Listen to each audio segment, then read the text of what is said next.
50 லட்சம் ரூபா தெரியுமா? 2 பேர் ஸ்கூல் ஃபீஸ். எத்தனை வருஷம் நான் அதை கட்டி பார்த்துட்டு இருக்கேன். அவங்களுக்கு நல்ல லைஃப் கிடைக்கணும்னு. குழந்தைங்க பத்தி, என் பாசத்தை பத்தி பேசாதீங்க. உங்க யாருக்கும் எதுவுமே தெரியாது. டெய்லி நைட்டு உட்காந்து அவன் செஸ் கத்துக்கிறான். என் சின்ன பையன் டெய்லி உட்காந்து விளையாடுவான். நான் அவன்கிட்ட தோத்து போவேன். நான் என்ன சொல்றீங்களா? குழந்தைங்க மேல அன்பு இல்லைன்னு பார்க்க விட மாட்டாங்க. போன் கான்ஃபிஸ்கேட் பண்ணி வச்சிருக்காங்க. ஸ்கூலுக்கு பாடி கார்டு அனுப்புறாங்க. என் பசங்க பார்க்கணும் இந்த வீடியோவை. தெரிச்சு தானே ஓடி வந்தேன் நான். அந்த லைஃப் பிடிக்கலன்னு இத்தனை நாள் இருந்தால அப்பெல்லாம் தெரியலையா? நான் அப்பெல்லாம் பார்த்துக்கல. எவ்வளவு கோடியில வீடு என்ன கேளுங்க போய் வெளியில. ஈஸியாரே சொல்லும். யாருக்காக? எல்லாம் அவங்களுக்காக தான் நான் பண்ண. இருக்கும் போது பார்த்துக்க முடியலன்னா இல்லாதப்ப மூடிட்டு இருக்கணும். ஒரு குழுவை அமைச்சு இவங்களை இப்படி காசு கொடுத்து இவங்கள அப்படி எனக்கு தெரியாத அதெல்லாம் பண்றதுக்கு பிறந்து வளர்ந்தவன் சொல்லி கொடுத்ததே நான் தான். ஏன் தெரியுமா? நான் திரும்பி வந்தேன் 6 மாசம் நான் காணாம போயிருந்தேன். வேணாம் தேங்க்யூ. இது ஃபெமினிசம். என்கிட்ட கேட்குறாங்க எப்படி அவன் வரான் பார்த்துடலாம் ஷூட்டிங்க்கு. ப்ரொடியூசர் ஆக்குனதே நான். என்கிட்ட கேட்குறாங்க யாராவது பார்த்துருக்கீங்களா? குடும்பமா ஒரு எக்ஸ் குடும்பம் வந்து இன்டர்வியூவில் வர்றது யாராவது பார்த்துருக்கீங்களா? எனக்கே தெரியாது. சர்ப்ரைஸ் தான். வந்து ஏன் மாப்பிள்ள, ஏன் இது, ஏன் அது, எதுக்கு? நான் பாட்டுக்கு தானே இருந்தேன். அப்படியே போயிருக்கலாமே. எதுக்கு சுரண்டி ரத்தம் வர்ற அளவுக்கு உயிர் போற அளவுக்கு சுரண்டுனா என்னங்க பண்றது ஒரு மனுஷன்?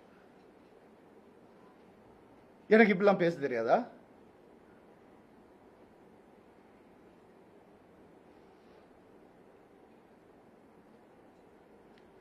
வணக்கம் நண்பர்களே.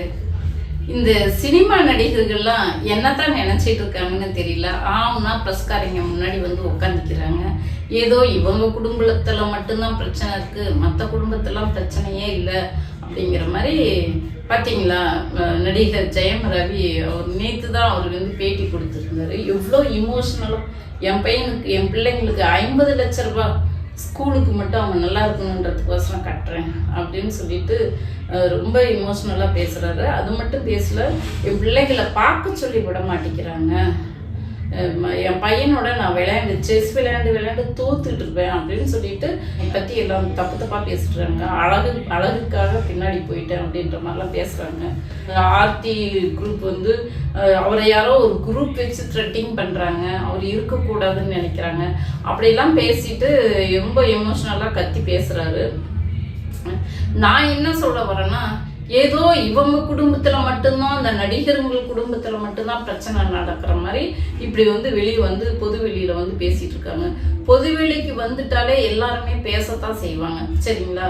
யாரும் பார்த்துட்டு அப்படியே கண்ணை மூடிட்டு போயிட மாட்டாங்க, கண்டுக்காம போயிட மாட்டாங்க. ரெண்டாவது வந்து இது வந்து சோசியல் மீடியா காலம். எல்லாரும் அவங்க கருத்தை சொல்லுவாங்க. நீங்க வீட்டுக்குள்ள இருக்கிற வரைக்கும் யாரும் உங்க வீட்டுல என்ன நடக்குதுன்னு எட்டி பார்க்க போறதில்ல. இப்ப நீங்க பொது வெளியில பேசினதுக்கு அப்புறம் அதை பத்தி பேசத்தான் போறாங்க. சரி, இப்ப நான் மேட்ரு போறேனே. இப்போ இவங்க வந்து டைவர்ஸ்க்கு அப்ளை பண்ணி 2 வருஷம் ஆகுது. 2 வருஷமா இவர் வந்து இதை பத்தி வாயே திறக்காதவர். இப்ப ஏன் இவர் மேல எந்த தப்பு இல்லை, இவர் நல்லவராகவே இருந்தாலுமே நல்லவர் என்றே வச்சுக்கலாம். 2 வருஷம் ஆகுது இல்லை, 2 வருஷமா ஏன் இவர் இதை பத்தி வாய் திறக்கல? பேசியிருக்கலாம்ல. ஆர்த்தி தான் முதல்ல வந்து டைவர்ஸ்க்கு அப்ளை பண்ணாங்கன்னு நினைக்கிறேன், இவருடைய மனைவி.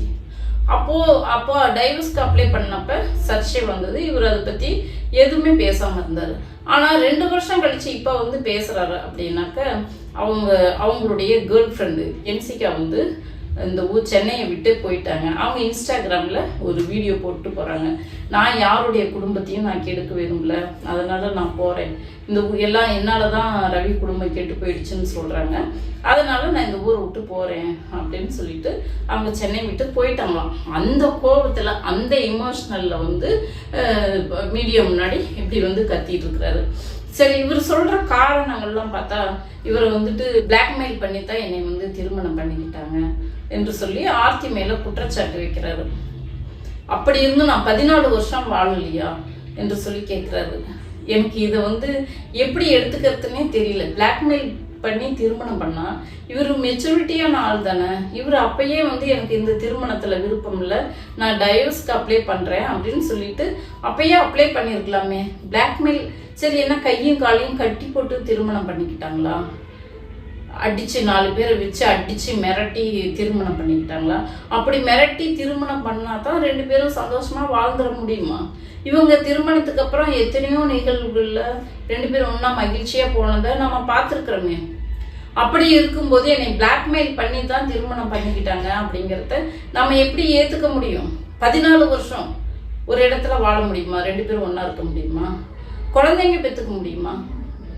எப்படி இது சாத்தியமாகும்? இவர் எதுக்காக வந்து இன்னைக்கு வந்து மனமுறிவு வருது, விவாகரத்து பண்றாங்க அப்படின்றதுக்காக ஏன் இந்த மாதிரிலாம் பேசிட்டு இருக்காரு? எனக்கு நம்பும்படியானதை இவர் சொல்லவே இல்லை.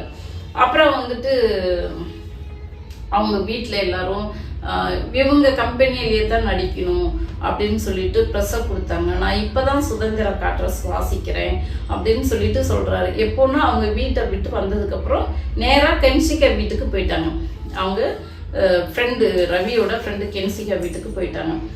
இப்போதான் நான் வந்து என்னை புரிஞ்சுக்கிட்ட ஒரே ஒரு பொண்ணு இருந்தது, அதுவும் பிடிக்கலையா அப்படின்னு சொல்லிட்டு ரொம்ப இமோஷனலாக கோபமாக அப்படியே கத்துறாரு. நான் என்ன சொல்ல வரேன்னா, நீங்கள் வந்துட்டு ஆர்த்தி கூட தான் இருந்தாகணும் அப்படின்ட்டு யாருமே கட்டாயப்படுத்த போகிறதில்ல. ஒரு திருமண வாழ்க்கையில் கருத்து வேறுபாடு வருது, பிடிக்கல, அவங்க கூட வாழ முடியல அப்படின்னா நேராக நம்ம வந்து போய் டைவர்ஸ்க்கு அப்ளை பண்ணிடலாம். யாரும் தடுக்க போகிறதில்ல.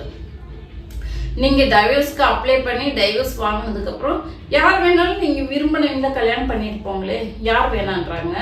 இப்போ வந்துட்டு ஆர்த்தி வந்து அந்த கென்சிகாவால தான் பிரச்சனை அப்படின்னு சொன்னதுக்கு பிறகு அதனால தான் குடும்பத்தில் தகராறு வருது அப்படின்ற ஒரு பேச்சு அடிப்படுது. நீங்கள் வந்துட்டு குடும்பத்தில் இருந்து பிரிஞ்சு நேராக கென்சிகா வீட்டுக்கு தான் போறீங்க. அப்போ அவங்க சொன்ன குற்றச்சாட்டு உறுதியாயிடுது. அப்போ நீங்க வந்துட்டு ஒரு ஹீரோவா இருக்கிறீங்க, உங்களை ஃபாலோ பண்ற அந்த ரசிகர்களுக்கு என்ன மெசேஜ நீங்க வந்து கொடுக்குறீங்க? ஒரு நேர்மையானவங்களா நடந்துக்கணும் இல்லையா? அது உங்க பிள்ளைய பார்க்க சொல்லி உங்க பசங்களை பார்க்க சொல்லியே விட மாட்டேன்றாங்கன்றீங்க. சரி, நீங்க சொன்னதெல்லாம் நியாயமானதாகவே இருக்கட்டுமே. இப்போ 2 வருஷமா கோர்ட்ல கேஸ் நடக்குது. கோர்ட்டில் அப்ளை பண்ணி என் பசங்களை பார்க்கறதுக்கு அனுமதி வேணும், பார்க்க விட மாட்டேங்கிறாங்க அப்படின்னா கோர்ட்லேயே வந்து அப்பா பார்க்க சொல்லி விட மாட்டேன்னு எந்த நீதிபதி சொல்ல போகிறாங்க? அது கோர்ட்டு சட்ட விதிமுறைப்படியே பார்க்கறதுக்கு அனுமதி இருக்கு. நீங்கள் அனுமதி பெற்று வாங்கி பார்க்கலாமே. எதுக்காக இப்படி மீடியா முன்னாடி வந்து உட்காந்து அழுதுட்டு இருக்கணும்? இந்த சமூகத்துக்கு நீங்கள் என்னதான் மெசேஜ் சொல்ல வரீங்க? ஒரு ஒரு கோர்ட்டு நடைமுறைன்னு இருக்கு, விதிமுறைன்னு இருக்கு, அதை ஃபாலோ பண்ணாம இங்க வந்து மீடியா முன்னாடி உட்காந்து எழுதிட்டு இருக்கிறது எப்படி சரியா இருக்கும்? எத்தனையோ வழிமுறைகள் இருக்கு. கோர்ட்ல போய் சொல்லலாம், கேட்டு வாங்கி பர்மிஷன் வாங்கிட்டு வந்து விதிமுறைகள் படி நடந்துக்கலாம், உங்க பிள்ளைங்கள பார்க்கலாம்.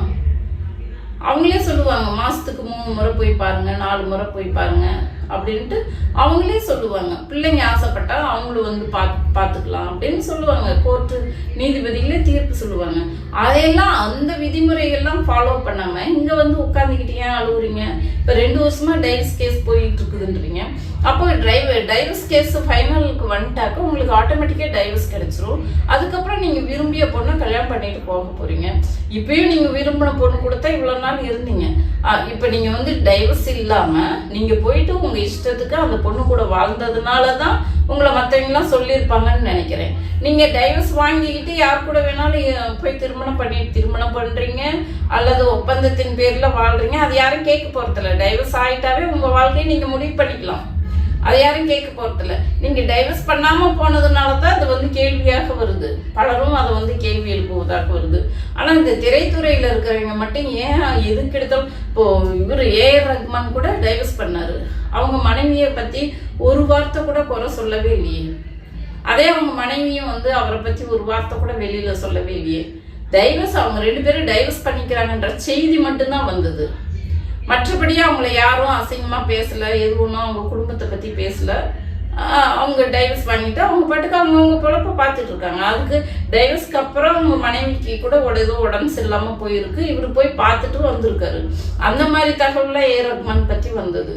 ஆனா நீங்க ஏன் இப்படி பண்றீங்க? இப்ப நம்ம முதல்வராக இருக்கக்கூடியவர் கூட சேம் உங்க கேஸே தான் அவர் கேஸும். இங்க என்ன ஒரு உங்களுக்கு அவருக்கு என்ன ஒரு வேறுபாடுன்னா, குழந்தை உங்களை பார்க்க விட மாட்டேங்கிறாங்கன்னு நீங்க புகார் சொல்றீங்க. அங்க அவர் அவங்க பிள்ளைங்களை பொண்டாட்டி பிள்ளைங்களை பார்க்காம வீட்டுல இருக்க சொல்லி விடாம துரத்தி விடுறாரு அப்படின்ட்டு அங்க அந்த புகார். அவங்க சங்கீதா அந்த மாதிரி வீட்டுல இருக்க அனுமதி கொடுக்க சொல்லுங்க அப்படின்னு சொல்லி கேட்டிருக்காங்க. இங்க நீங்க வீட்டை விட்டு நீங்க வெளியே வந்துட்டீங்க.